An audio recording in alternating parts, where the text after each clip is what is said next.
Hey, welcome back to Kiradoc's channel. Today I'm going to do a reaction video to Jubilee's ranking, men ranking women from most to least attractive. So yeah, full disclosure, I've seen this video before and I had to re-record this one because the audio was gone from the one that I recorded earlier today. So this is like the third time I'm watching this video. 1, 2, 3, 4. Oh, sorry. 1, 2, 3, 4. 1, 2, 3, 4. Got it. 1, 2, 3, 4. Okay. 1, 2, 3, 4. Okay, I'll be 2 because I got all 4 too. I guess I'll be 1. Okay. Cool beans. I already love Alright, I'll be you back. so much dearly, and I would date Is all this of correct? you. So does that make me a 3? Okay. Yeah, I'll just say it. Yeah. Nobody really wanted to be last, and I could kind of feel that vibe. So I was just like, you know what, it's fine. Like, nobody is a 5, really. I don't think so. But, I mean, Where do you think you would fit yourself in this on that? well, I mean, I don't know, because I feel like personality is a big thing. Yeah. Yeah, she's a 1. Oh, by far. 2, 2. 3.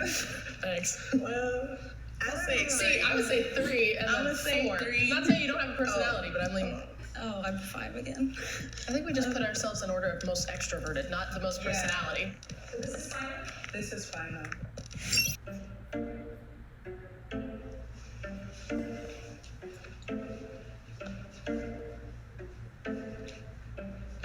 And the men are gonna come and be brutally honest Do you want to start it off? with how they feel. You over there. And then, like, just shift down. I think Michelle was the most attractive. How she looked, how she carried herself, and it just seems like someone that's going to live an exciting life, I guess you could say, or that you could have, like, a deep conversation with. Could you switch with her? I forget, they can't even hear me. Yeah. So just real quick about what Jorge said, and this is going to come up later, he thinks he's actually, ranking them according to their personality, but really it's just his perception of their personality. She looks like she's cool to hang out with. He doesn't really know. I don't know if they talked before this or not, but if it's just off of looks, and he said it, she looks like someone that would be cool to hang out with and you can have deep conversations with. That is definitely a perception that he has based on his own experiences, his own biases, and stereotypes. He also ranked the larger woman toward the end. That also may mean that he thinks this woman is not very active. Maybe her conversations will be very surface level. Maybe she's a comedian, kind of joke around a lot, but he likes serious conversations. So, and that is definitely, an image that we see in the media a lot. Oh, the big girl, she's the comedian, she's the friend, she's the homegirl, not the love interest. So these images that are keep being put out in the media kind of affect our perception of people. So it's good to have different, a lot of different representations of different types of people, different body types, different races, ethnicities in those positions, and even the diversity within those groups. So if the overweight love interest always looks the same, having the more curvy body, hourglass shape, that's not necessarily that diversity. So within diversity, there has to be added diversity. If we're really trying to change the narrative, we have to actually put the effort into doing so. You got a point. Okay. What would you switch? I switch her and her. You go over there. Oh, those two. Okay. All right. And then you over there. You switch. Yeah, that's Personally, for me, she kind of looks like Kristen Bell, and I really like Kristen Bell, so I'd probably put her in on the 1 or 2 position. And I kind of like her vibe. I think her whole aesthetic is very nice. So for me, it's either 1 or 2 up here. I think that Maria was the most attractive. Pause again. This is another point of reference, this gentleman is, I believe, Hispanic, and he likes the look of the Hispanic woman the most. So that is another point of reference, that people within your own group, racial group or ethnicity, are going to tend to like other people in that group more often. So the fact that we have a diverse group of women and a diverse group of men, that's already going to show you who's going, like if we're judging all the women together, who's going to be the most universally appealing to the majority of the men. So that's something that we will find out very soon. For me, it was just like her whole vibe, and like I liked how her hair was, how her makeup was done. Like she looked very nice. Are we content with 5 being 5? I'm not. Where do you currently want 5? I want her at least 3. So 5 goes up. She should be a 4 because it's like meeting in the middle. I think 4 is fine. 5 and 4.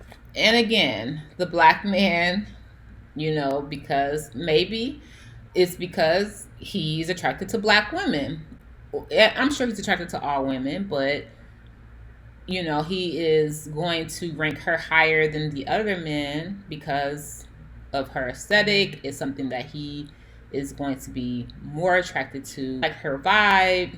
They can connect. They're thinking about personality, so he's probably thinking she's cool. We probably listen to the same music or whatever, you know, whatever they're looking at and saying, this is somebody I would like to hang out with, so I'm going to rank her higher. Switch. We're gonna get ripped a new one. I don't want to be. Oh, and again, this guy, what is his name? Guys are not afraid. This gentleman, he made a little brief comment about, oh, we're gonna get ripped a new one because, of course, a fuller figure woman being deemed the least attractive out of a group of fit women, or I guess fitter women or smaller women. He understood the implications of that could possibly be something that he would get pushed back on, or somebody would make a comment on, like, oh, why the big girls always last.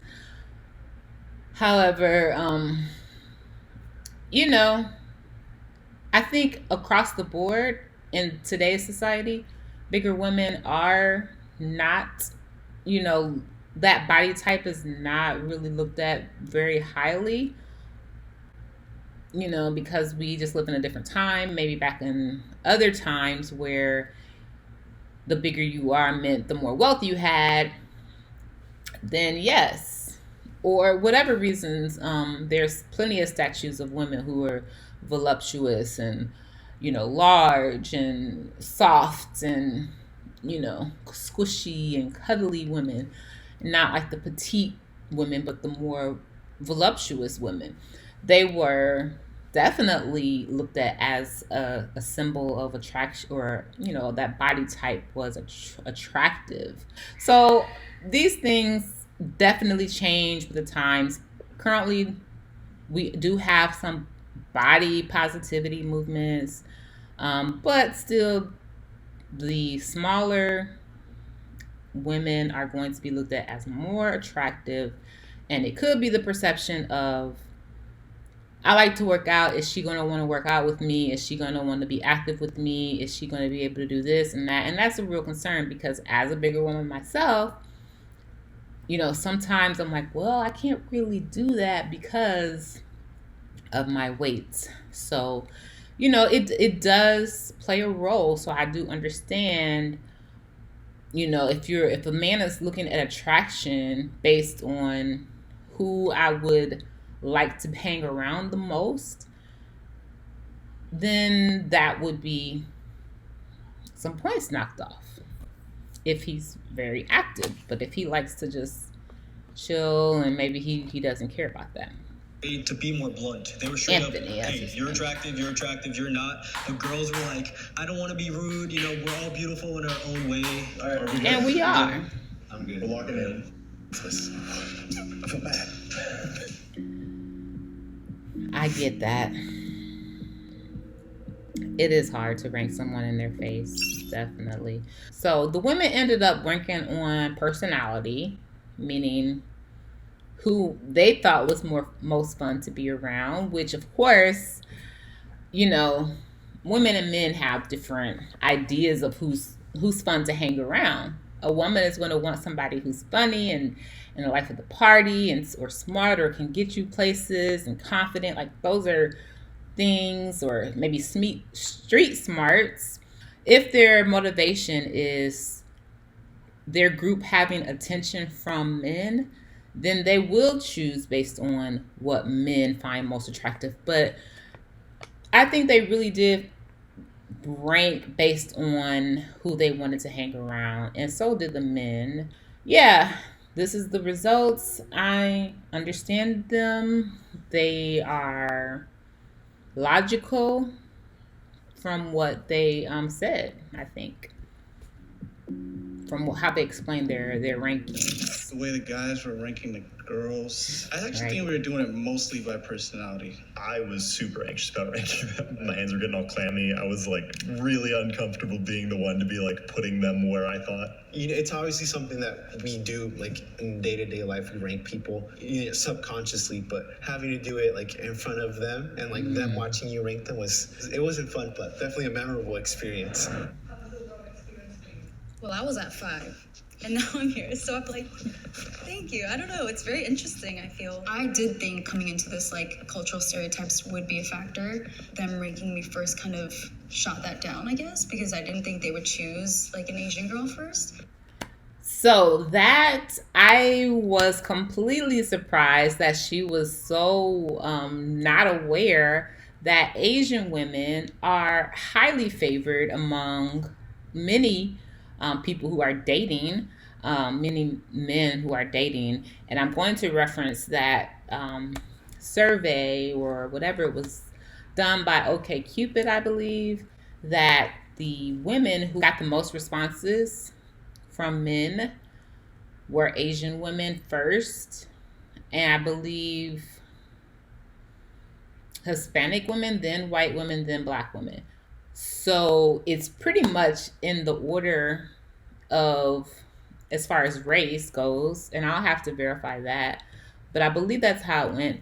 And also, of course, the overweight woman was last. But you have to understand those last two spots, a lot of the men didn't really care about who was going to be in the fourth or the fifth spot. They, you know, probably cared most about their favorites making it into the top 3, and the bottom 2 didn't really matter who was in what spot. They were like, okay, we'll move her up 1, we'll meet in the middle. They didn't really care, and she was in the 4th spot. Somehow she got moved to the 5th spot, but they didn't show it. So I'm not sure who actually was the one who moved her over. But it could have been the one who said, oh, my hands are so clammy, because I don't really remember him moving anyone. So he could have been the one who moved her. So yeah, you know, this is kind of typical of the results from the dating app. And that's where we are. Let me go back a little bit, actually. Okay, so Michelle here. I'm not sure what her background is. Did she come from a foreign country and come here, you know, or was she born here and raised here? She may have been, you know, depending on her age too, when growing up, if you are the only person who looks a certain way, people are probably going to tease you more. Maybe she didn't think she was pretty because if she was around people who didn't look like her, you know how we have biases for people who look like us, so they may have singled her out and picked on her. But now that she's entering into this whole bigger world where she's not confined to the places that her parents take her, now she's able to be on this big platform and see that her features are desired by men. And let's break it down. the features that most men would appreciate. So we'll start basically with her skin color. And her skin color is very safe because you can find someone in most races with this skin color. So that's not too far out of the realm for anyone. There's black women who have that skin color, white women, Hispanic women that have that skin color. So all of the men are probably like, okay, not thrown off by the skin color like they would be with the black woman. Her hair, very long. That is what we typically like to see. Well, the general public would like to see. With the woman, we tend to say long hair means more feminine. A lot of people from many races can have this hair color, can have this hairstyle. The eyes, this is very, especially in today's, 2000s, even 90s, 2000s. I don't think this is ever going to go away, not for a long time. But that kind of like cat eye, which a lot of people do with makeup, she has it naturally. That's a feature that a lot of the men can see. Like, oh yeah, I see this with the other women that I'm attracted to. They do this with their eyes. She also has it. So she's a really safe person to put in that number one spot. Again, I'm not saying she's not attractive. I'm not saying anybody else is more attractive or less attractive.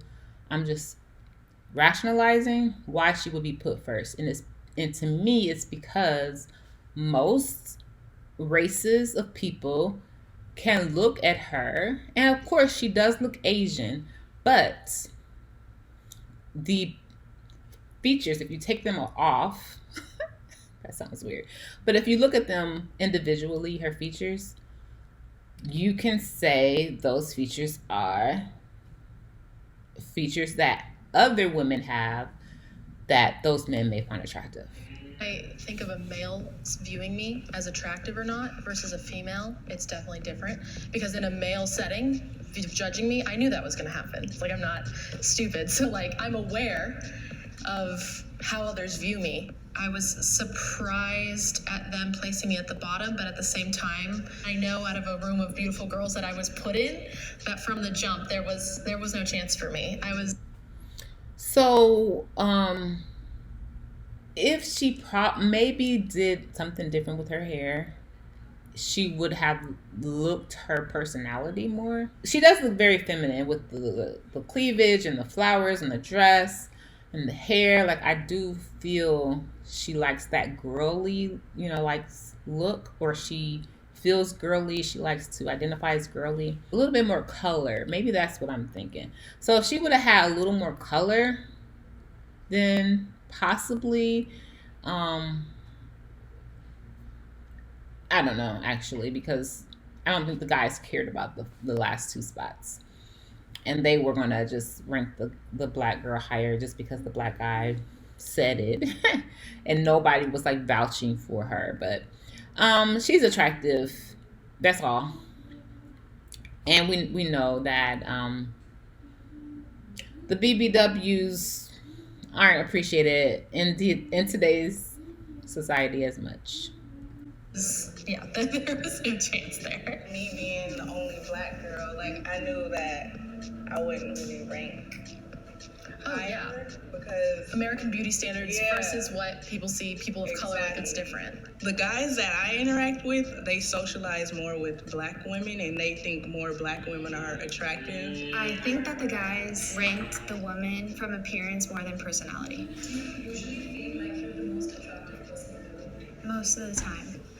I feel like it just confirms that attractiveness is so subjective and circled and presented in one way and always has been. Even though I have my days where I'm like, ugh, you not really that cute, and days where I'm like, oh, you cute. I would say I wouldn't change. Good. Okay, Miss Kaylin, she is who I wanted to talk about based on the comment section. A lot of individuals went too far, I believe, and it borderline is racist, and I want to explain why.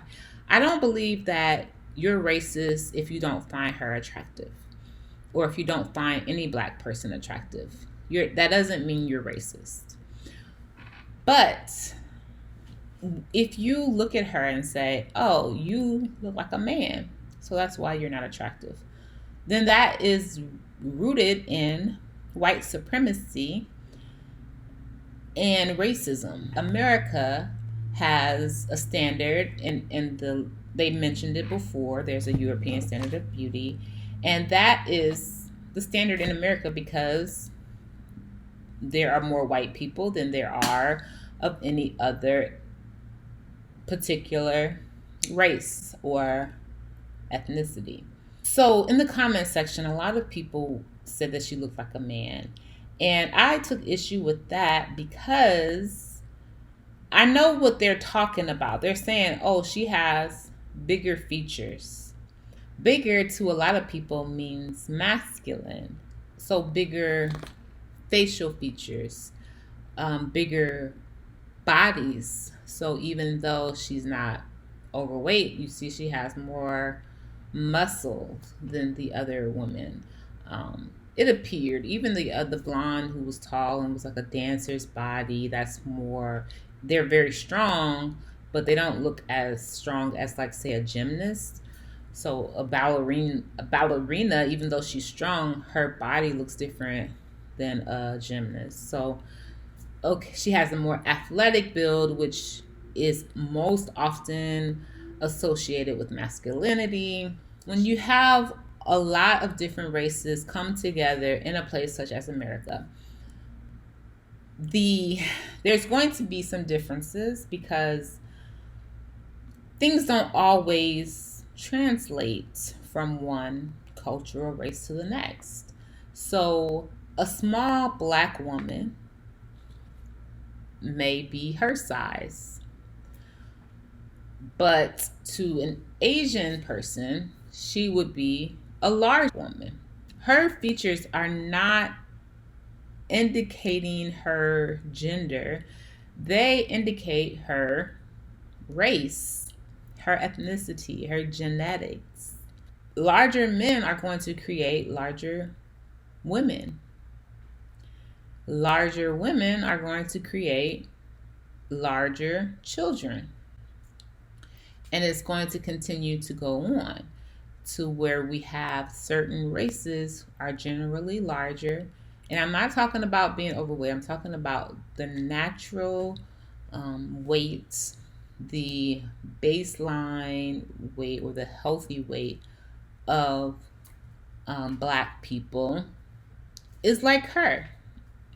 Like Serena Williams, like Michelle Obama, like Sierra, like Beyonce. To say that she's unattractive because she looks like a man is racist because she looks like a black person. Last time I checked, white women look like white men.